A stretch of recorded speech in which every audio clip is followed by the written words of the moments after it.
UKLO 1 year masters. No IELTS required up to 5 years visa. High visa success rate. ఇప్పుడు బాహుబలి లాంటి కథ తీద్దాం అనుకుంటా నేను. బాహుబలి ఆల్రెడీ ఆయన తీసి సూపర్ హిట్ ఇచ్చేసాడు. నాకెందుకు బాహుబలి? నేను ఇప్పుడు సామాజిక వర్గమనలాగా కొత్తగా ఆలోచించి కొత్త సినిమా తీసి సామాజిక వర్గమనలాగా హిట్ ఇద్దాం నేను ఆలోచించట్లా. సేఫ్గా బాహుబలి లాగా తీద్దాం, లేకపోతే కేజీఎఫ్ లాగా తీద్దాం. పులిని చూసి నక్కవా తిట్టుకోవడం. సో నువ్వు సామాజిక వర్గమనలాగా తీయి సినిమా. 200 సినిమాలు అటువంటి తీయండి, 150 సినిమాలు ఆడతాయి. మనం అటువంటి తీయట్ల ప్రయత్నం చేయట్లా. మీరు తీసుకోండి 200 సినిమాలు నేను చెప్పాను ఇప్పుడు కింద వచ్చే సినిమాలు. ఈ 200 సినిమాలు పిచ్చి పిచ్చిగా ఉండే సగం ఒక 100 సినిమాలు చూడలేము. మామూలుగా రీజనబుల్గా కూర్చొని ఫ్రీగా టికెట్ ఇస్తే చూడే పరిస్థితి అని ఉండాలి. అవి కూడా ఉంటాయి 100 సినిమాలు. మిగతా 100 సినిమాలు 50 సినిమాలు నేను చెప్పినట్టు కేజీఎఫ్ లాగాను ఏమన్నా సార్ కేజీఎఫ్ కంటే ఎక్కువ ఉంటుంది. కేజీఎఫ్ కంటే ఎక్కువ నాకు ఎందుకురా బాబు, నేను కేజీఎఫ్ చూశాను కదా. బాహుబలి మన ముందేం నిలబడదు సార్ అంటాడు ఇంకోటి వచ్చి. నాకు వద్దురా బాహుబలిని చూస్తాం కదా. వీళ్ళంతా అనవసరం కదా. సో ఇప్పుడు నువ్వు సామాజిక వర్గం ఉన్నది హిట్ ఇస్తాం, ఇంకోటి తీయి ఇంక హిట్ ఇస్తారు. అంటే మా సినిమా పుట్టేప్పటి నుంచి ట్రెండ్ సెక్టర్ ఫిల్మ్స్ అవుతాయి, ప్లస్ ఆ ఇన్స్పిరేషన్ తీసుకుని ఆ ట్రెండ్ ఫాలో అవుతూ ఉంటుంది. ఇప్పుడు మీరు కూడా ఇదివరకు అలజడి లాంటి సినిమా ఆ ట్రెండ్ సెక్టర్ సినిమా, తర్వాత సేవ వచ్చి కొట్టకపోయింది. కానీ మీకు అంటే ఆ నిజంగా చెప్పాలంటే అది అంత గొప్ప సినిమా అది అలజడి ఆ సినిమా అప్పుడు.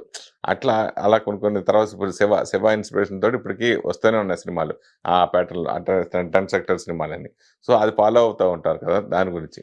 అదే అనవసరం అంటున్నప్పుడు మనం స్వర్ణక్క తీసాం, అప్పుడు ఉసిరామలమ్మ అయిన తర్వాత స్వర్ణక్క తీసాం. ఉసిరామలమ్మ అడ్వాంటేజ్ వల్ల నాకు స్వర్ణక్క కూడా బాగా ఆడింది, రీజనబుల్గా డబ్బులు వచ్చినాయి నాకు. బట్ ఉసిరామలమ్మ ఈ రోజుగా రికార్డు, నిజం చెప్పాలంటే లెక్కలు తీస్తే ఈ రోజుకి అది రికార్డ్ అయ్యేది. ఇన్ని బాహుబలి వచ్చినా కానీ ఉసిరామలమ్మ ఇంకా రికార్డ్ అయ్యేది, అంతంత డబ్బు వచ్చింది దానికి. సో ఎప్పటికప్పుడు మనం కొత్తగా వెరైటీ తీయగలిగిన రోజున ఎప్పుడు బాహుబలి లాంటి కథ రాలేదని కదా. బాహుబలి 30 ఏళ్ల తర్వాత నీకు విఠలాచారి గారి సినిమా వచ్చింది. సో అసలు ఎవరికి అర్థం కాలేదు అసలు ఇటువంటి సినిమాలు ఉంటాయా అని, తెలుగులో తీస్తారని కూడా తెలియదు వాళ్ళకి, వచ్చిన జనరేషన్కి. ఇరగబాదేసింది. మీ స్వర్ణక్క షూటింగ్ టైంలో నేను కూడా వచ్చా. ఇప్పుడు రోజా బాగా ఫైర్ బ్రాండ్ కింద, అంటే ఆ మార్పు అసలు రోజాలో మీరు ఎక్స్పెక్ట్ చేసిన మేము ఎక్స్పెక్ట్ చేయలేదు. ఎప్పుడు అంతలా మార్పు వచ్చి ఆవిడ మినిస్టర్గా అవటం, ఇలా అవటం, దాని గురించి రోజా గురించి మీరు ఏం చెప్తారు? ఏం లేదు, మనిషికి ఒక ఆస్పిరేషన్ ఉంటుంది. ఆ అమ్మాయికి ఎందుకు వచ్చిందో తెలియదు రాజకీయంగా. మొదట తెలుగుదేశంలోకి వెళ్ళినప్పటి నుంచి అప్పట్లో నేను వద్దని చెప్తా ఉండేవాడిని, ఎందుకు నీకు రాజకీయాలు అని చెప్తా ఉండేవాడిని. బట్ అమేజింగ్, తెలుగుదేశంలోకి వెళ్ళి తెలుగుదేశంలో ఏదో ఒక మహిళా నాయకురాలు ఏదో అయ్యింది కొంతకాలం. అక్కడి నుంచి ఈ పార్టీలోకి వచ్చింది, ఈ పార్టీలోకి వచ్చినాక ఎమ్మెల్యే, ఎంపీ, మినిస్టర్ అయిపోయింది. బాగుంది. సినిమా వాళ్ళు రాజకీయాల్లోకి వెళ్ళటం, రాజకీయ నాయకులు సినిమా వాళ్ళని విమర్శించడం, దాని గురించి. సినిమా వాళ్ళు రాజకీయాల్లోకి వెళ్ళటానికి అసలు ఎందుకు అబ్జెక్షన్ ఏంటి? మన మనుషులమే, మనం సిటిజన్స్, భారత పౌరులు మనం. సో ప్రతి పౌరుడికి మన కాన్స్టిట్యూషన్ ప్రకారం ఏ పనైనా చేసుకోవచ్చు. ఎక్కడైనా, ఏ రాష్ట్రంలో అయినా, ఎక్కడైనా, దేశంలో ఎక్కడైనా కాన్స్టిట్యూషన్ నెంబర్ ఏదో ఉంది, 1920 ఏదో ఉంటుంది. దాని ప్రకారం నేను ఏ పనైనా ఎక్కడైనా చేయొచ్చు చట్టబద్ధంగా. సో నేను రాజకీయాల్లోకి వెళ్ళే అర్హత నాకు ఉంది. నాకంటే సినిమా ఇండస్ట్రీలో ఉన్న ప్రతి మనిషికి ఉంది, ఇక్కడ ఈ సిటిజన్ ఆఫ్ ఇండియా కాబట్టి. ఇకపోతే రాజకీయ నాయకులు సినిమా వాళ్ళని అనడానికి వాళ్ళకి అర్హత లేదు. సినిమా వాళ్ళు కేవలం వ్యాపారం చేసుకుంటానికే వచ్చారు ఇక్కడికి. ఇంకొకటి ఏంటంటే వీఆర్ డ్రీమ్ మర్చెంట్స్, అంటే మనల్ని కళలు అమ్ముకునేవాళ్ళం. రాజకీయ నాయకులు స్వార్థంతో వాళ్ళు త్యాగం చేస్తానికి వచ్చారు. వాళ్ళ జీవితాలు త్యాగం చేసి ప్రజల జీవితాలు కాపాడటానికి, అంటే మన కళలు వాళ్ళు సాకారం చేయాలి, మన కళలు నిలబెట్టేవాళ్ళు. సో వాళ్ళు మూసుకుని వాళ్ళ పని వాళ్ళు చేసుకుంటూ ఉండాలి. నేను డబ్బు తీసుకున్నానా తీసుకోలేదు అడుగుతానికి వాడేవాడు. విజయసాయి రెడ్డి గారు జూలై 28వ తారీఖున రాజ్యసభలో మాట్లాడింది తప్పది. నేను ఆ రోజు చెప్పాను కదా, ఫస్ట్ మీరే స్పందించారు, దాని మీద ఇమీడియట్ గా స్పందించాను. మీకేం అధికారం? ఇప్పుడు విజయసాయి రెడ్డి గారిని నేను ఆ రోజు అడిగాను, ఈ రోజు అడుగుతున్నా. ఇవాళ 360 మంది అంతమంది కోటీశ్వరులు ఉన్నారు పార్లమెంట్లో. వీళ్ళందరికీ ఎందుకండి ఫ్రీగా ఇస్తున్నారు? వీళ్ళందరికీ జీతాలు ఎందుకు ఇస్తున్నారండి? వీళ్ళకి విమానం ఫ్రీ, ఫుడ్ ఫ్రీ, ఇల్లు free, phone free, car free, car petrol free, PA free, driver free, వంటోడు ఫ్రీ. ఎందుకు? ఎవరి సొమ్ము ఇది? ఇది కాక ఎంపీలు యాడ్లని ఇస్తే వాళ్ళు ఇష్టం వచ్చినట్టు ఎవడికి పడితే ఆడికి ఇచ్చుకోవచ్చు. వీళ్ళందరూ కోటీశ్వరులు. వాళ్ళు చివరికి పార్లమెంట్లో టీ తాగుతుంటే మనం ఇక్కడ బయటకు మనం ₹3 తాగితే వాళ్ళు రూపాయికి టీ ఇస్తారు. అవును. వాళ్ళు అంత అడుక్కుంటున్నారా? వాళ్ళ అది తగ్గించమని అడిగారు వీళ్ళు. అవును, అవును. ఏమండి మేమంతా కోటీశ్వరులం. ఇప్పుడు ఆయన ఏమన్నాడు, మన ప్రజల సొమ్ముతో సినిమాలు తీసేసుకుంటున్నారు వీళ్ళు, సినిమా వాళ్ళు 100 కోట్లు తీసుకుంటున్నారు కాబట్టి వాళ్ళు కన్సిడర్ చేసి వాళ్ళు తగ్గించాలి రెమ్యునరేషన్. నేను అడుగుతున్నా, ఇప్పుడు మా సొమ్ముతో మీరు అందరూ దీంట్లో తింటున్నారు, ప్రతి రూపాయి ఫ్రీగా తీసుకుంటున్నారు. ఈ ఫ్రీలు తీసేయండి, జీతం తీసుకోండి, జీతాన్ని వద్దంట్లో అప్పుడు ఇంకా ఎక్కువ తీసుకుంటారు లంచాలు గించాలు ఇవన్నీ. అప్పుడు లంచాలు ఎట్టగా తీసుకుంటున్నారు? లంచాలు మానుతున్నారా ఏంటి వీళ్ళు? ఓకే, నేను లంచాల గురించి మాట్లాడతలా. లంచం ఇది కాదు, ఎందుకంటే లంచం అది వెనక నుంచి వస్తుంది కాబట్టి దాని గురించి మాట్లాడతలా. తీసుకునే వాళ్ళు తీసుకున్నారు, లేనివాళ్ళు లేరు. నేను అనేది ఏంటంటే ఈ ముందు నుంచి వచ్చేవి ఉన్నాయి, వీళ్ళు త్యాగం చేయాలి కదా. నన్ను త్యాగం చేయమంటున్నావు నువ్వు. నేను బిజినెస్ చేసుకునేవాడిని, నేనేమి దీనికి రావట్లా. నాకు వచ్చే ప్రతి రూపాయి నేను సంపాదిస్తే టికెట్ కొంటే టికెట్ మీద వచ్చే రూపాయిలో 10 పైసలే ప్రొడ్యూసర్కి వస్తుంది. అంటే ప్రొడ్యూసర్ పిచ్చోడా? ఓ హీరోకి 100 కోట్లు 200 కోట్లు ఇస్తానికి అతను ఎన్ని 10 పైసలు వసూలు చేసుకుంటే అతను డబ్బు వస్తుంది? అంత కష్టమైన వ్యాపారం చేస్తూ ఇతనికి 100 కోట్లు ఇస్తున్నాడంటే అది ఎంత ఆలోచించిస్తాడు? అంత పిచ్చోడే ఇవ్వడు కదా. మరి అటువంటి వ్యాపారం చేస్తున్న వాళ్ళని ఇక్కడ నువ్వు ఏమీ చేయకుండా ఎలక్షన్లో గెలిచిపోయి మా సొమ్ముతో మిమ్మల్ని ఉద్ధరిస్తామని చెప్పి వచ్చి మొత్తం ఫ్రీగా తీసుకుంటూ దేశాన్ని దోసుకు తింటా ఉంటే మిమ్మల్ని గురించి మేము మాట్లాడాలా, మమ్మల్ని గురించి మీరు మాట్లాడాలా? ఓకే, ఎవరు మాట్లాడాలి? సినిమా వాళ్ళ గురించి రాజకీయ నాయకులు మాట్లాడాలి, రాజకీయ నాయకుల గురించి సినిమా వాళ్ళు యాజ్ ఇట్ ఈస్గా ప్రజలు. సినిమా వాడైనా కానీ ప్రజ. నేను రాజకీయ నాయకుడిని తిట్టే హక్కు నాకు ఉంది, కానీ నేను వ్యాపారం చేసుకునేవాడిని తిట్టే హక్కు, నేను తప్పు చేశాను అనుకో, నేను ఇన్కమ్ ట్యాక్స్ ఎగ్గొట్టాను, లేకపోతే దొంగ రవాణా చేశాను, లేకపోతే ఏదో ప్రాసిక్యూషన్ చేశాను, నా మీద కేసు పెట్టను. చట్ట వ్యతిరేక చర్య నేను చేస్తే మాట్లాడే హక్కు నీకుంది. నా జీతాన్ని గురించి మాట్లాడే హక్కు నీకే ఉంది. నీకేమన్నా ఉంటే గట్టిగా మాట్లాడాలంటే, అయ్యో అండి సినిమాల ఇండస్ట్రీలో కార్మికులకు తక్కువ ఇస్తున్నారండి అని చెప్పు. నిజం అయ్యి ఉంటే అది నిజం అబద్ధం మేము చెప్తాం. అంతే తప్ప వాడిని తీసుకున్నాడు వీడిని తీసుకున్నాడు నువ్వెవడపోయా, నువ్వు తీసుకునే దాని గురించి మాట్లాడు. నేను I would have been happy అండి. ఆయన ఏమండి మనంతా డబ్బు ఉన్నవాళ్ళం ఇంత తీసుకుంటున్నాం, ప్రజల సొమ్ము వేస్ట్ అయిపోతుంది, మనం ఇవన్నీ క్యాన్సిల్ చేద్దాం ఒక మాట అని ఉంటే అసలు ఆయన కాళ్ళ దండం పెట్టేవాడిని.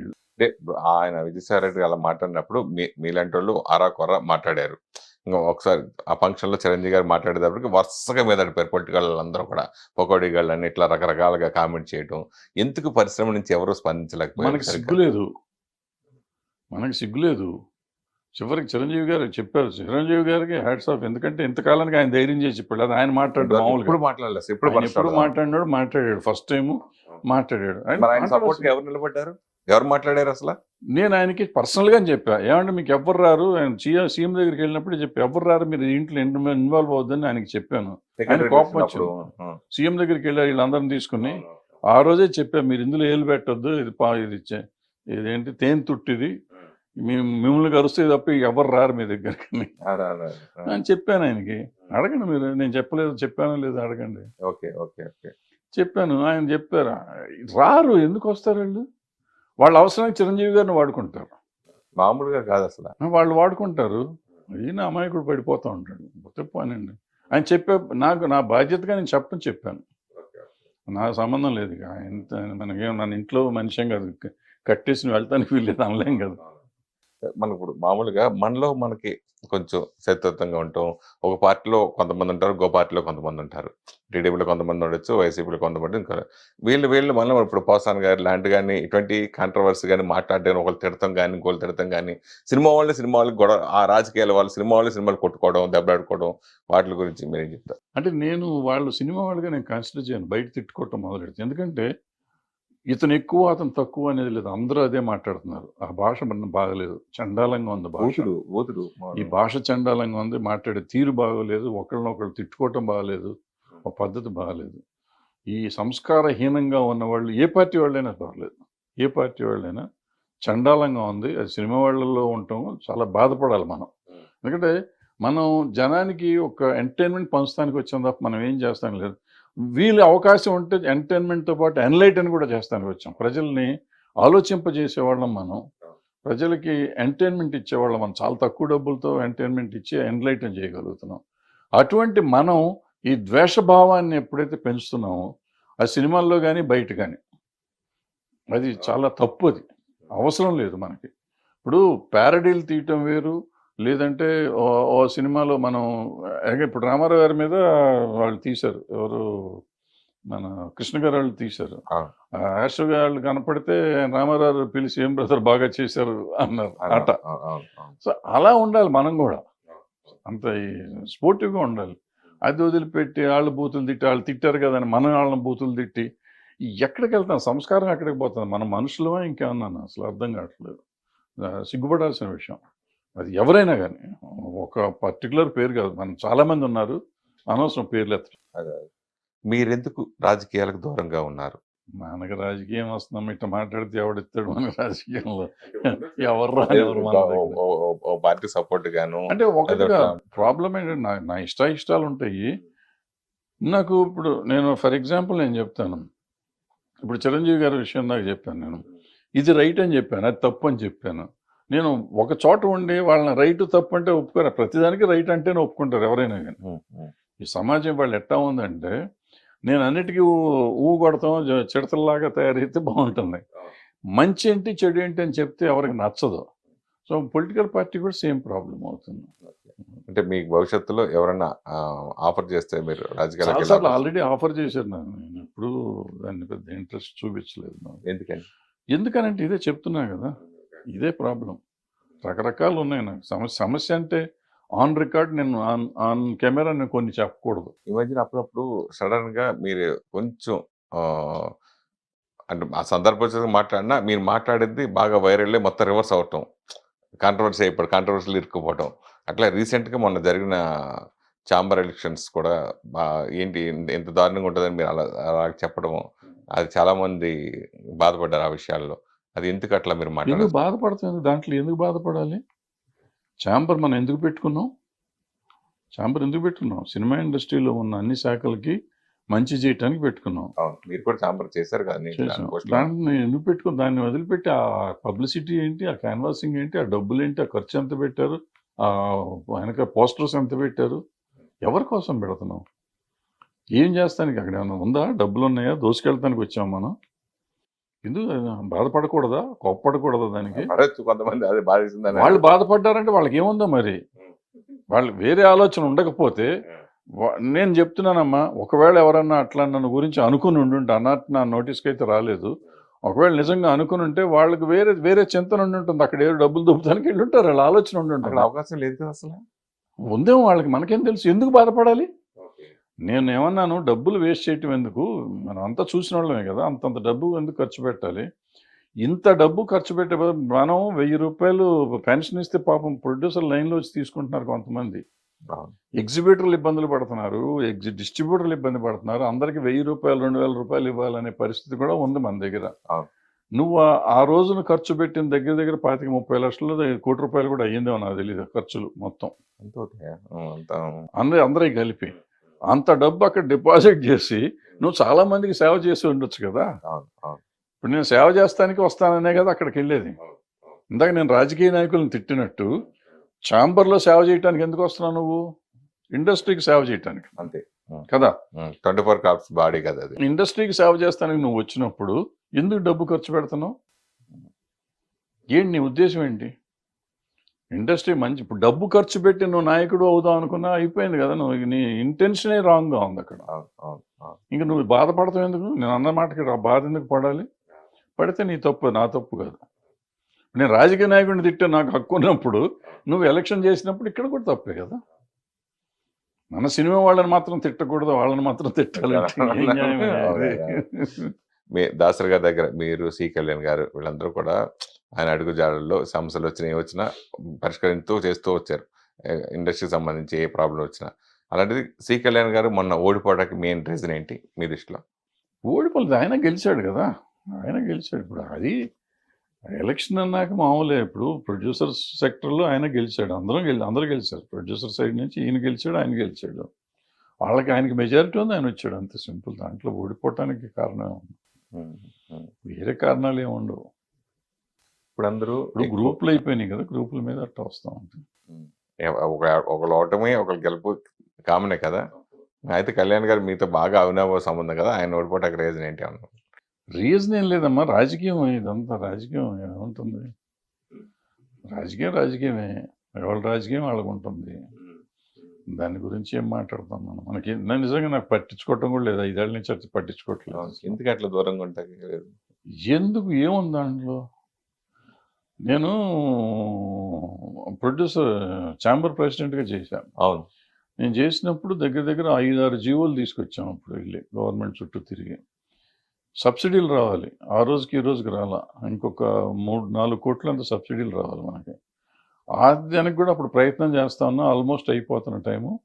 2 months 3 months extension general body meeting పెట్టి తిరుపతిలో జనరల్ బాడీలో యాక్సెప్ట్ అయిపోయింది 3 months ఎక్స్టెన్షన్కి. ఆ ప్రెసిడెంట్కి ఇంకో 3 నెలలు బాడీ అంతా ఉండేటట్టు, తర్వాత ఎలక్షన్ పెట్టేటట్టు. అక్కడి నుంచి తిరిగి వచ్చాం.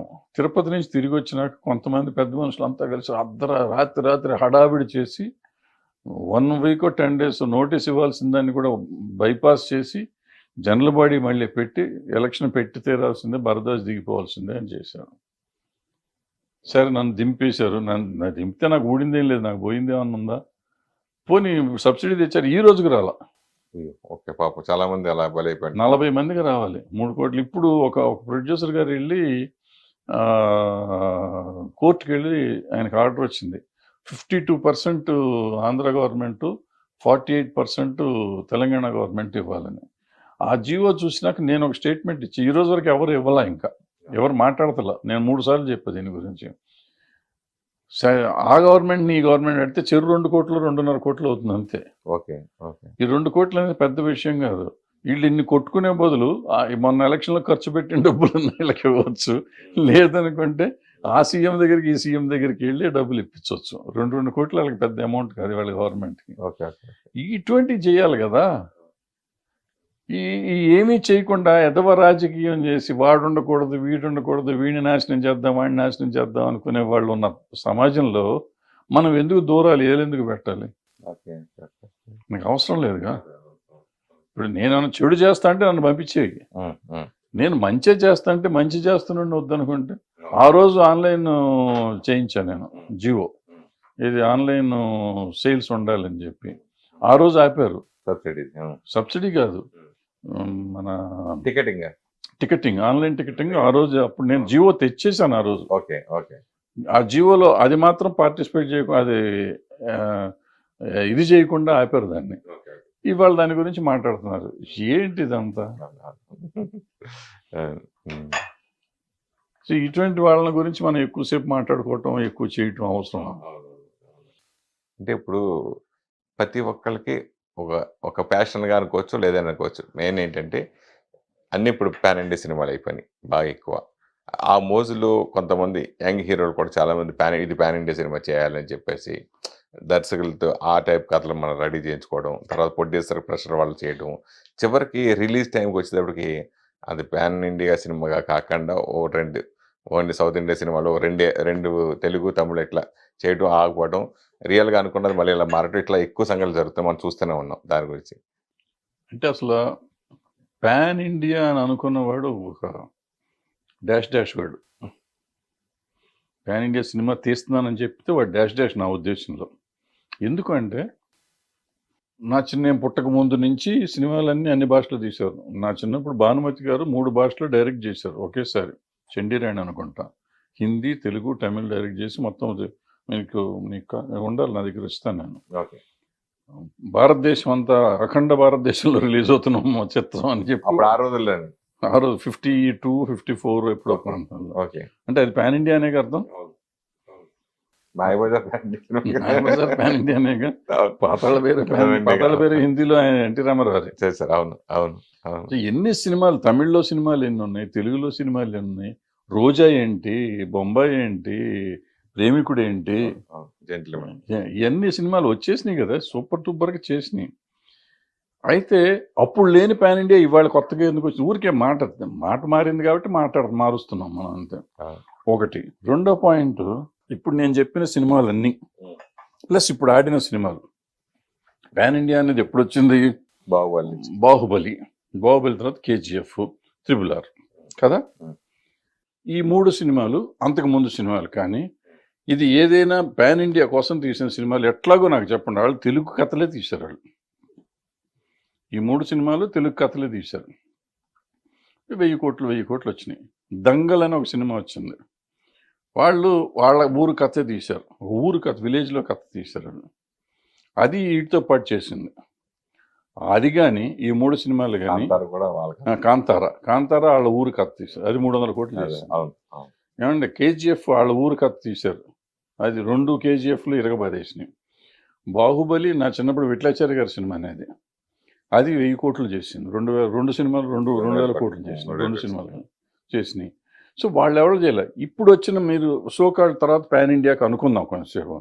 మొన్న పిల్లడు నిఖిల్ సినిమా ఒకటి వచ్చింది, స్పైగా, దానికి ముందు కార్తికేయ 2 అతను తెలుగు సినిమా తీసుకున్నాడు, అది హిందీలో డబ్ చేసి రిలీజ్ చేస్తే అది హిందీలో కూడా హిట్ అయింది, పెద్ద హిట్ అయింది.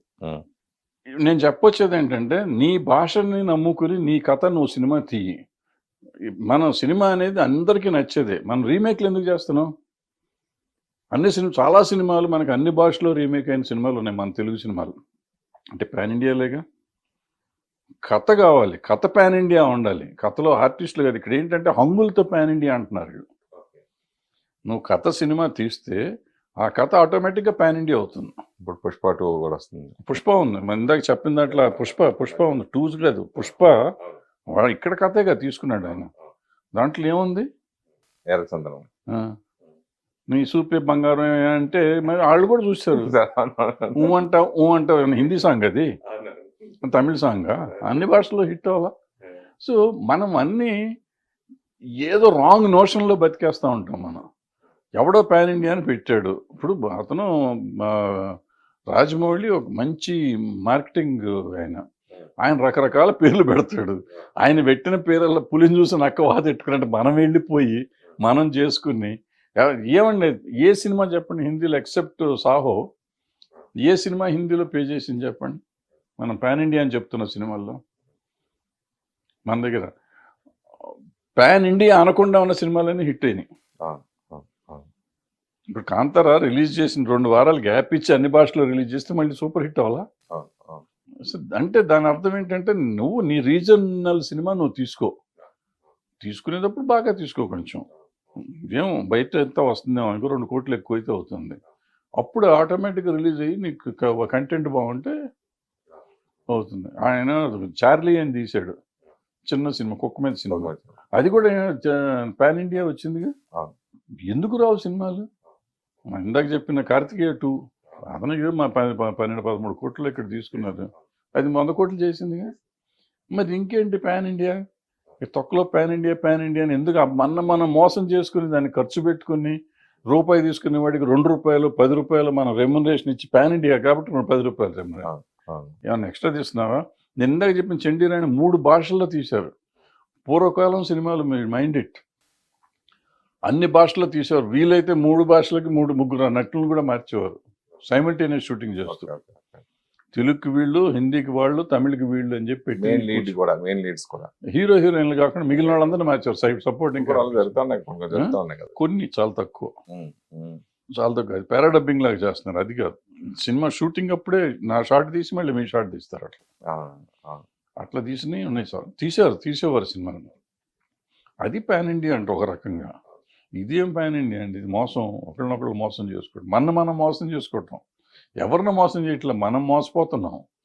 మనం మోసం చేసుకుని మనం మోసపోతాం. ఇప్పుడు ఎప్పుడు మనం కొన్ని టైంలో కొన్ని హిట్స్ రకరకాలుగా చూస్తూ ఉంటాం మనం. కానీ ఈ సంవత్సరం పర్టికులర్ వచ్చేసరికి బలగం చిన్న సినిమాగా రిలీజ్ అయ్యి పెద్ద హిట్ అవ్వటం, ఇప్పుడు సామాజ వర్గమన, ఇప్పుడు బేబీ సినిమాలు, ఇలా మీరు కూడా చిన్న సినిమాలుగా చేసిన సినిమాలు పెద్ద సక్సెస్ కొట్టారు చాలా సినిమాలు. సో ఇప్పుడు ఈ సంవత్సరంలో ఈ 3 సినిమాల గురించి మీ అనాలిసిస్? ఏం లేదు, ఇప్పుడు సామాజిక వర్గం చక్కగా ఫ్యామిలీ సరదాగా ఉంటుంది, మొత్తం ఫ్యామిలీ కూర్చొని చూడొచ్చు, ఫుల్ ఎంజాయ్మెంట్ సినిమా ఆడింది. బలగం బలగం లాంటి సినిమా అసలు ఆలోచించే ఆలోచనే లేదు. అతను ఇప్పుడే కాదు, 5-6 ఏళ్ల కింద 7 ఏళ్ల కింద వేణు కాదు దిల్ రాజు తెల్లగా. ఆ సినిమా తీశాడు. దిల్ రాజు శతమానం భవతే తీశాడు, నేషనల్ అవార్డు కొట్టాడు కదా. నేషనల్ అవార్డు కొట్టాడు. ఆ సినిమా ఆ రోజునే వచ్చింది కదా సినిమా. ఫ్యామిలీ, అది అవుట్ అండ్ అవుట్ ఫ్యామిలీ. అవును అవును ఆ రోజున అది చేయలేదు కాబట్టి వాళ్ళు చేసి ఉంటే అది నా ఉద్దేశంలో అది కూడా పాన్ ఇండియా సినిమా అయ్యి ఉండేది, చేయలేదు వాళ్ళు. So family subject. ఇప్పుడు ఇది వచ్చేటప్పటికి ఫ్యామిలీ, అది ఆ రోజున సూపర్ హిట్ అయింది. ఆ తర్వాత ఇది మళ్ళీ ఫ్యామిలీ సబ్జెక్ట్ వచ్చింది. ఇది కొత్త ఆర్టిస్టులను పెట్టి మొత్తం తెలంగాణలో ఉన్న ఆ చావు మీద వచ్చే ఇది ప్రతి ఇంట్లో జరుగుతుంది. తెలంగాణలోనే కదా, ఆంధ్రాలో కూడా అదే జరుగుతుంది. ప్లస్ మీకు అక్కడ చక్కగా కాకి సెంటిమెంట్ పెట్టి అంటే నీళ్ళు మనం అందరం కలిసి ఉంటేనే మనం ఓ నమ్మకం కాకి ముట్టుకుంటాం. ఎందుకంటే మన వాళ్ళ ఆత్మ శాంతించాలంటే వాళ్ళ కోరిక నెరవేరాలి, చచ్చిపోయే ముందు కోరిక నెరవేరాలి. ఆ కోరిక ఏంటంటే అందరూ కలిసి ఉండాలి. చాలా అద్భుతమైన కాన్సెప్ట్. సో ఇప్పుడు మనం అందరం కొట్టుకుసేస్తున్నాం, రోజు తెల్లారులేస్తే కొట్టుకోవటమే కదా. కలిసి ఉండాలని చెప్తే సంభవ్ ఎక్కడో కనెక్ట్ అయ్యారు పబ్లిక్. ఎందుకంటే మన ఇళ్లలో ఎవరన్నా చచ్చిపోగానే మన ఆస్తుల కోసం కొట్టుకోవటం ఇవన్నీ మామూలు రొటీన్ కథలే. అది చూసేసరికి ఒకటికాడికి ఒక చిన్న షాక్ వచ్చింది. లేకపోతే ఆంధ్రాలో ఆడతాం ఏంటి, తెలంగాణ సినిమా కదా, ఆంధ్రాలో ఎందుకు ఆడింది, ఆంధ్రాలో సూపర్ హిట్ కదా అది. సో అట్లా అది వచ్చింది. ఈ తర్వాత బేబీకి వచ్చేటప్పటికి ఇవాళ సమాజంలో జరుగుతుంది, ఈ అమ్మాయిలు ఏమి రెక్లెస్గా ఉంటున్నారు అనేదాన్ని వాళ్ళు కళ్ళకు కట్టినట్టు చూపించినట్టు అనిపించింది. వాళ్ళకి అనిపించింది. అది రైటా తప్ప అని డిస్కషన్కి వెళ్తే అది వేరే సంగతి. వాళ్ళకి అనిపించింది, వాళ్ళు చూసేసారు, విపరీతంగా ఎగబడి చూసేసారు. ఫ్యామిలీతో వెళ్ళి చూసే సినిమా అనిపిస్తుంది అసలు. అదే మామూలు చూస్తున్నాక ఇంక మనం ఎవరిలో అండి కామెంట్ చేయటానికి. ఇప్పుడు నాకు నచ్చిన చూసేస్తున్నా కానీ అది కరెక్టా తప్పు అంటే 100 కోట్లు అయిపోయింది అది. అయిపోయింది. మన ఇప్పుడు నువ్వు తప్పు అయితే ఏంటయ్యా అంటాడు. మనం తప్పు అన్నాం అనుకో, అయితే ఏంటి జనం చూస్తున్నారు కదా. రామారావు గారు ఏమన్నాడు, జనం మెచ్చిన సినిమా అన్నాడు. మనం ఇప్పుడు నేను అద్భుతమైన సినిమా తీసా చూడలా, ఇంకేముంది. గుడ్ సినిమా ఉండటం కాదు, గుడ్ సినిమా కాదు, జనం చూసే సినిమా. అప్పట్లో పైరసీ వస్తుంది, సినిమా ఇండస్ట్రీ అయిపోయింది, లేదంటే వీడియోలు ఇలా కాపీ పడుతున్నాయి, ఇట్లా ఇప్పుడేమో ఓటీటీ వచ్చేస్తుంది, సినిమా క్లోజు, ఇలా అనుకునే టైంలో ఇలా సినిమాలు సక్సెస్ అవ్వడం అనేది ఇంకెందొచ్చిన సినిమా అనేది ఎప్పుడు బతికే ఉంటుందంటారా? 100% బతికే ఉంటుంది. ఇప్పుడు నేను ఫర్ ఎగ్జాంపుల్ కార్తికేయ 2 చెప్తాను. కార్తికేయ 2 నేను ఇట్లా టీవీలో చూసి నేను ప్రొడ్యూసర్కి ఫోన్ చేశాను, నాకు ఎట్టగిన సినిమా చూపించాను. థియేటర్ల కోసం ట్రై చేశాను. ఇప్పుడు ఈ బలగం ఇవన్నీ వచ్చినాక ఏంటంటే సినిమా ఓటీటీలో రిలీజ్ అయినాక కూడా థియేటర్లో రన్ అవుతుంది. అప్పుడు అది రన్ అవ్వాల, రిలీజ్ అయిన రోజే చూశాను. నెక్స్ట్ తీసేశారంట అది ట్రై చేస్తూ. ప్రొడ్యూసర్ ఫోన్ చేసి, బాబు నాకు సినిమా థియేటర్లో చూడాలని ఉంది. ఆ theatre experience is an experience, అది ఎప్పుడు పోదు. పోతే ఓ 10% 20% తేడా రావచ్చు. ఇప్పుడు ఆ 10% 20% కూడా నా లెక్కలో తేడా రానే రాదు. వీళ్ళు ఎవరో సినిమా చూసే బ్యాచ్ కాదు. మనం టీవీల్లోనే ఫేస్బుక్లో తిట్టేవాళ్ళు, ఇంటర్నెట్లో దాంట్లో పెడతాంటారు, అది ఇన్స్టాగ్రామ్ దేంట్లో పెట్టేవాళ్ళు, వీళ్ళు ఎవరో సినిమా చూసేవాళ్ళు కాదు. ప్లస్ హేట్రెడ్ గ్యాంగ్ వీళ్ళంతా. నాకు ఓ పలానా హీరో మీద దొబ్బుదేలు ఉంటే నేను పెట్టేస్తా, చెత్త సినిమా, చండాలపు సినిమా, ఇట్లా రాడ్ వేసాడు, తొక్కేసాడు, నా కొడుకులకి వీడు సొమ్మ, వీడు ఎవడండి రాడు దింపాడో తోలు దింపాడో. ఇప్పుడు జనం లేకపోతే రిజెక్ట్ చేస్తున్నారు, నెక్స్ట్ డే రిజెక్ట్ చేస్తున్నారు సినిమా. ఆ రాడ్ దింపాడో బోర్డు దింపాడో నువ్వు ఎందుకు చెప్పాలా? ఒకళ్ళొక హీరోలు ఒకళ్ళు పడకుండా ఒకటి ఇష్టం, హీరోలు బంగారం లాగా ఉంటారు. హీరోలు బాగానే ఉంటారు అంటే నేను ఫ్యాన్స్ అభిమానులు ఒక హీరో అంటే ఒక అభిమాని పడకుండా కొంచెం అట్లా చేయడం వల్ల ఈ మధ్యన వచ్చిన సోషల్ మీడియాలో అసలు సినిమా రిలీజ్ మార్నింగ్ షోకే ఇదివరకు మనకి రివ్యూలు రాసినప్పుడు రివ్యూలు మనం తిట్టేవాళ్ళు, కొంతమంది ఇండస్ట్రీ తరపు నుంచి నేను మాట్లాడేది, ఏంటి ఇట్లా రాసేస్తారు సినిమా అవ్వకుండా 2 రోజుల తర్వాత 3 రాయాలని ఇట్లా అనుకునేవాళ్ళు. కానీ ఇప్పుడు అసలు ఎవరి కాల్ రివ్యూ చెప్పేస్తారు, చూసిన తర్వాత అరచేతుల్లో చెప్పాడు, సోషల్ మీడియా బాగా పెరిగిపోవడం, ఆ సినిమా అంత ట్రోలింగ్ చేసేయడం. ఎవరు పట్టించుకోరు నా ఉద్దేశం. అది ట్రోల్ చేసినా ఏం చేసినా సినిమా బాగుంటే ఎవడేం చేయడు, ఎవడేం చేస్తాడు.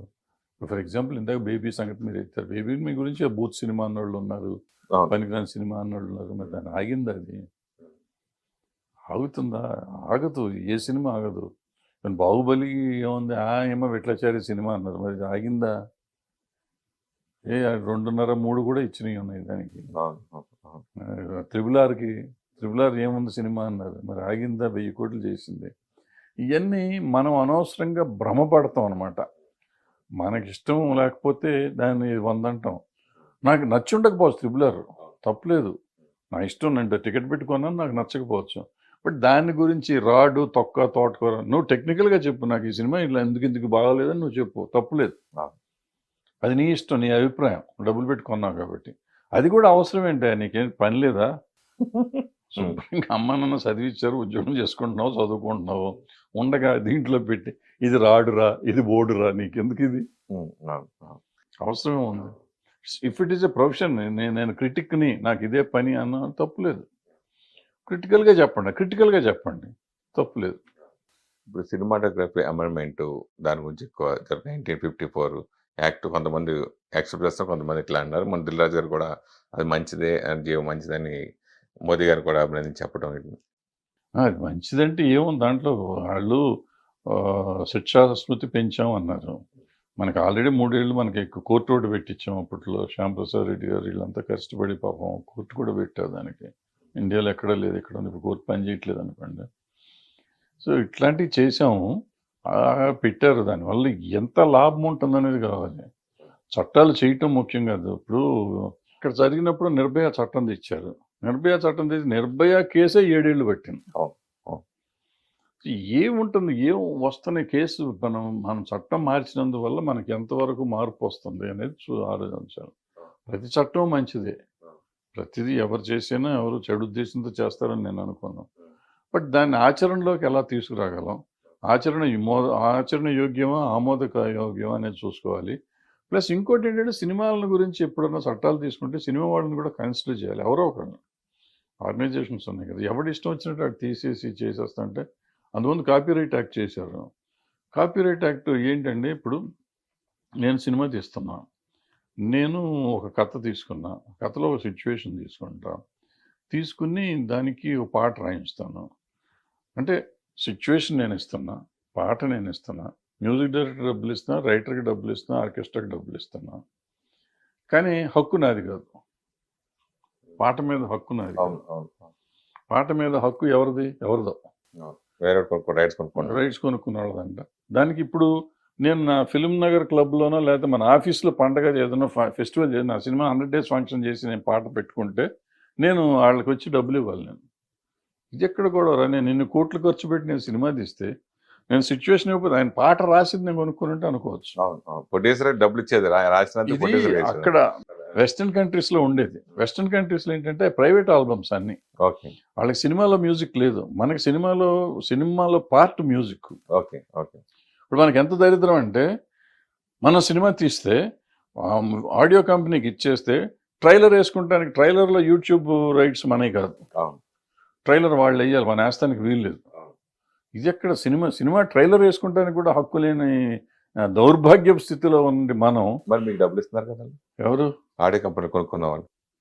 ఇవ్వద్దు మనీ, మీరు అమ్ముకోకుండా ఉంటే మీకే ఉంటుంది కదా. అట్లా కాదు, నాకు డబ్బులు దేనికి ఇస్తున్నారమ్మా? రైట్స్ తీసుకున్నందుకు, ఆడియో రైట్స్ తీసుకుని ఆడియో రైట్స్ మీద అతను సంపాదించుకుంటున్నాడు కదా, దాన్ని మనం అడగట్లేదు కదా. లాస్ వచ్చి కూడా ఉంటాయి కదా. ఇప్పుడు సినిమా నేను వెళ్ళి అతను అడుగుతున్నాను, అతను కదా కొనుక్కుంటున్నాడు, నేను అడగట్లా. అది నీ వ్యాపారం, నువ్వు లాభం వస్తే నువ్వు తీసుకుంటున్నావు, నష్టం వస్తే కూడా నువ్వు తీసుకోవాలి. అంతే తప్ప ఇది నన్ను వ్యాపారం చేసుకోనివ్వద్దంటాను. నువ్వెవడు? నేను తయారు చేసే ప్రోడక్ట్ని, నేను మొత్తం ప్రోడక్ట్ తయారు చేసి ఒట్టి పాటలే తయారు చేయాల. ఆ ప్రోడక్ట్, ఈ పాటలు నా సినిమాలో ఇది. ఇప్పుడు అల్టిమేట్గా టీవీ ఛానల్లో సినిమా కొనుక్కుంటాడు శాటిలైట్, అతను కూడా వాళ్ళకి డబ్బులు ఇవ్వాలి.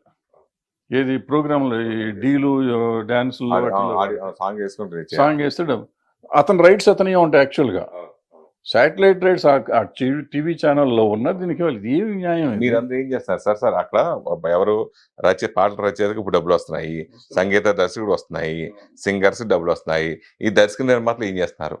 అదే నేను అడుగుతున్నానమ్మా. ఇప్పుడు ఇంతవరకు సోదంతా అదే నేను చెప్పేది. అంటే మన దరిద్రం ఏంటంటే, అక్కడ చట్టాలు ఎందుకు జరుగుతున్నాయి అనేది ఇక్కడ ఎవరికి తెలియదు, ఎవరిని అడగరు. ఎవడో ఇన్ఫ్లుయెన్స్ ఉన్నాడు, ఎవడో చేసేసుకుంటాడు, మారిపోతూ ఉంటుంది అది. సో ఇప్పుడు ఇదంతా చెప్పింది ఏంటంటే, ఆ చట్టం గురించి, నువ్వు ఇందాక అడిగిన చట్టం గురించి, అది ఎంతవరకు పనికి వస్తుంది అనేది వీళ్ళకి ఎవరికైనా తెలుసా? ఇప్పుడు ప్రాబ్లం ఏంటంటే గవర్నమెంట్ చేసింది మనం మెచ్చేసుకుంటే బెటరు. వాళ్ళు జిఎస్టీ ఎందుకు వేస్తున్నారని ఎవరిని అడిగారు వీళ్ళు? ఉమ్. ఇవాళ జిఎస్టీ ఎందుకండి సినిమాకి అంత 18% జిఎస్టీయా? 18% జిఎస్టీ ఇస్తున్నాం. 100 రూపాయలు అంటే 120 రూపాయలు టికెట్ కడుతున్నాం మనం. ప్రజల మీద అది ప్రతి రూపాయి మీద ఇప్పుడు జిఎస్టీ వస్తుంది. ఎట్లా అకౌంటబిలిటీ అది?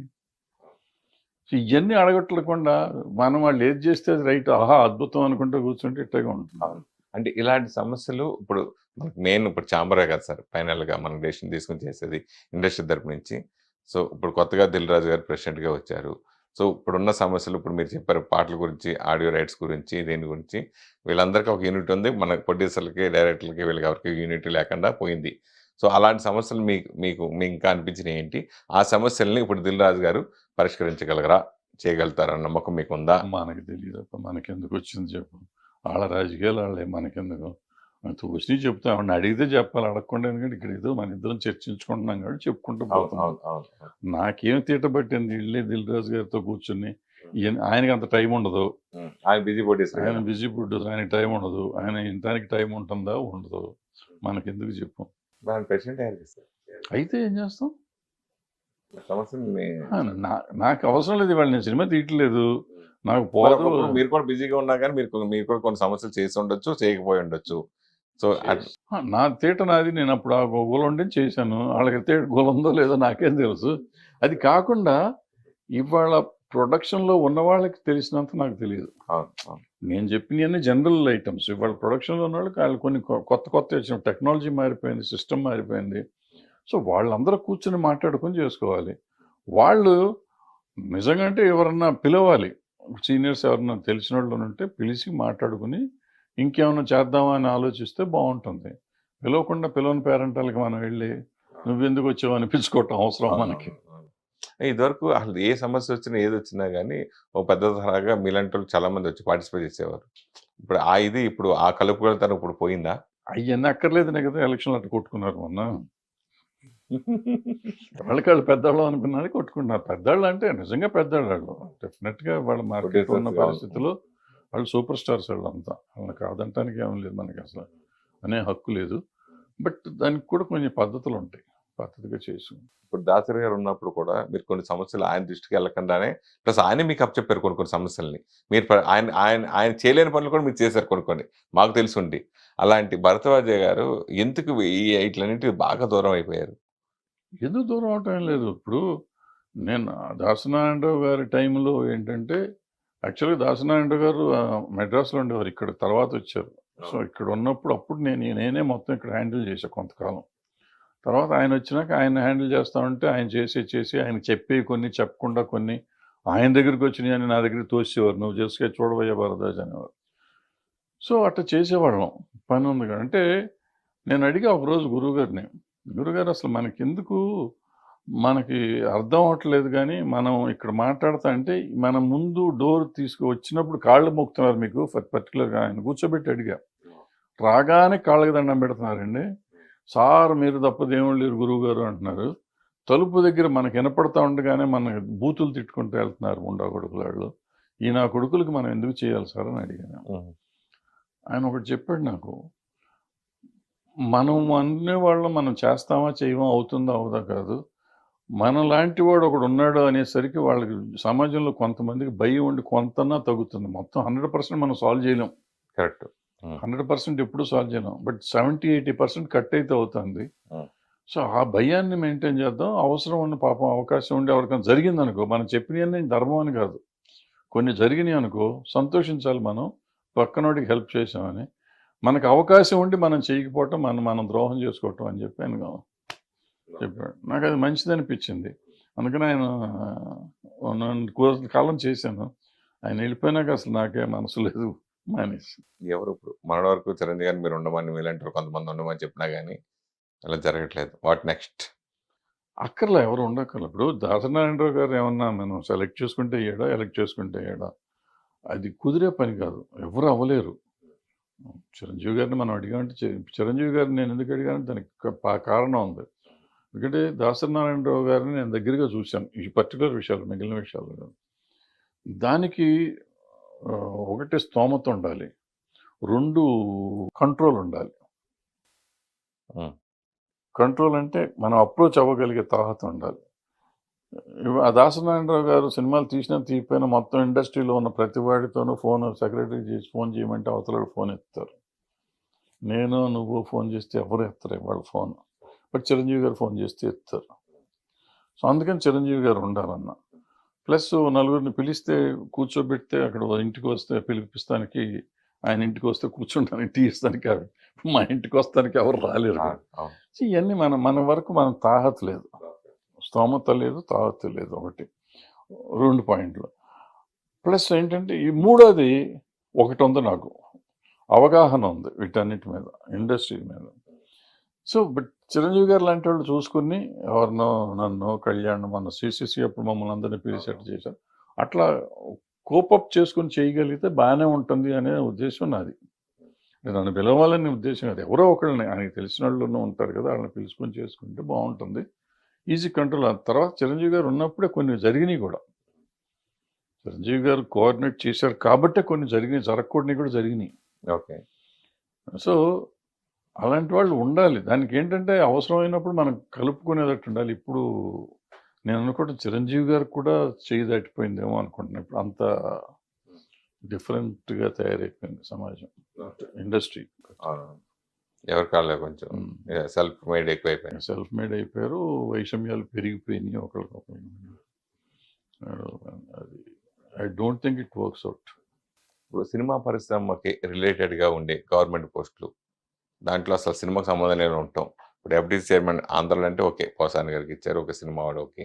ఇప్పుడు మన తెలంగాణ విషయానికి వచ్చిన తర్వాత అనిల్ అనే ఆయన రావటం, అంటే మీలాంటి సీనియర్స్ బోర్డు మంది చాలా మంది ఉండగా, సో ఆ పోస్టులు కూడా మీరు ఎందుకు అడగకుండా ఇండస్ట్రీకి సంబంధం లేని మనుషులు ఉంటాం, ఏం జరుగుతుంది ఏం అర్థం కాని విషయం. అంటే ఆయనకి ఇవ్వకూడదని కాదు అని కాదు, అంటే సినిమా రిలేటెడ్ ఉన్న వాళ్ళకి అయితే కొంచెం అవగాహన ఉంటుంది, ఇక్కడ సమస్యలు తెలుస్తూ ఉంటాయి, కొంచెం సార్ట్అవుట్ చేసుకోవచ్చు కదా అంటుంది. అది మనం అపోహ. సినిమా ఇండస్ట్రీ వాడే ఎందుకు ఉండాలి అనుకుంటాడు. సెన్సార్ బోర్డు ఉంటుంది, సెన్సార్ బోర్డు సినిమా వాడికి ఇవ్వాలని అనుకుంటాం లేదు. ఒకప్పుడు సినిమా వాళ్ళకి ఇచ్చేవారు, ఇప్పుడు సెన్సార్ బోర్డు చైర్మన్ ఎవడో ఉంటాడు. ఎందుకు అలా చేజారుకుంది? చేజారటం కాదు, చేజారటం కాదు, మనం ఉంటేనే చేస్తామని. ఇప్పుడు మనం వెళ్తే మనం బయాస్డ్గా చేయొచ్చు. సో వాళ్ళు వస్తే ఇంకా బెటర్ అవగాహన ఉంటుంది కదండి మనకి పరిస్థితుల గురించి. ఉండాలి అంటే అవగాహన అనేది. ఇప్పుడు ఇందాక నేను క్రిటిక్స్ గురించి మాట్లాడాను చూడు. Critic need not be a good director or good producer or good actor.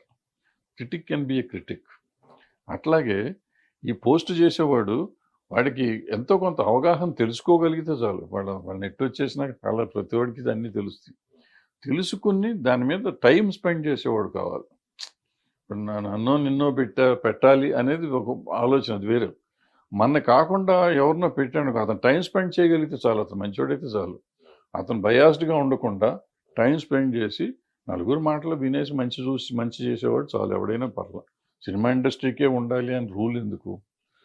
ఎందుకంటే పొలిటికల్ పార్టీస్ వాళ్ళకుండే 190 ప్రాబ్లమ్స్ వాళ్ళకు ఉంటాయి. వాళ్ళ ప్రాబ్లమ్స్లో మనం వెళ్ళి మాకివ్వండి అని అడుక్కోవాల్సిన అంత అవసరం మనకి ఇండస్ట్రీకి లేదు. సో వాళ్ళు పెట్టేవాళ్ళు టైం చేసేవాళ్ళు. అనిల్ ఉన్నాడు, డెఫినెట్గా అతను పాపం స్పేర్ చేస్తాడు. అక్కడ ఏమీ లేదు అతనికి, పేరుకి అతను చేయడమే కానీ చేస్తానికి అక్కడ ఏమీ లేదు. ఉంటే మాత్రం డెఫినెట్గా ఈజ్ ఎ నైస్ చాయిస్. నేను అతన్ని అడిగా, నువ్వేంది ఆయన అమెరికా నుంచి వచ్చి ఇక్కడ ఏం ఉద్యోగం, నీకు ఏం పనికి వస్తావంటే అతను ఎక్స్ప్లెయిన్ చేశాడు. నేను ఇటు ఉంటాను, ఉంటున్నాడు, 24 hours ఉంటున్నాడు అతను. అవైలబుల్. ఏం చేస్తాడు, ఉండటం ఎందుకు, లాభమే ఉంది. నువ్వు 11ంటికి వెళ్ళి అతను ఉంటాడు ఆఫీస్లో, లాభం ఏంటి? పనులు అవుతాయి, పనులు జరగవు. ఏం లేదు, అతనికి పవరే లేదు కదా, ఏమి ఇవ్వలేదుగా. నువ్వు అన్నా పని అప్పచెప్పి ఉంటే అతను వెయిట్ చేస్తున్నాడు, పని అప్పచెప్తారేమో, వాళ్ళు అప్పచెప్తే మనం వెళ్ళి అడుగుతామని. వాళ్ళు అప్పచెప్పట్లేదు, మనం వెళ్ళి అడగట్లేదు. ఎఫ్డీసీ చైర్మన్ అంటే ఇదివరకు కొంచెం, అంటే అప్పుడు నీకు సబ్సిడీలు ఉండేవమ్మా, చిన్న సినిమా పెద్ద సినిమా సబ్సిడీలు, ట్యాక్స్ చేంజెస్ ఇవన్నీ ఉండేవి. ఇప్పుడు ఏమీ లేదు. ఎందుకు రిజిస్టర్ చేస్తాం? రిజిస్ట్రేషన్ చేయమంటున్నారు మనం చేస్తే 5,000 10,000 బొక్క మనకి. ఏంటది? దానివల్ల వచ్చే లాభం ఏంటి? ఏం లేదు. ఇప్పుడు ఫర్ ఎగ్జాంపుల్ నేను బోళాశంకర్ ఉంది, బోళాశంకర్కి వాళ్ళు ఏదో అప్లికేషన్ పెట్టారు, అది ఎఫ్డీసీలో చిన్న సినిమా పెద్ద సినిమా అంటాడు. ఎక్కడ చిన్న సినిమా పెద్ద సినిమా నీ దగ్గర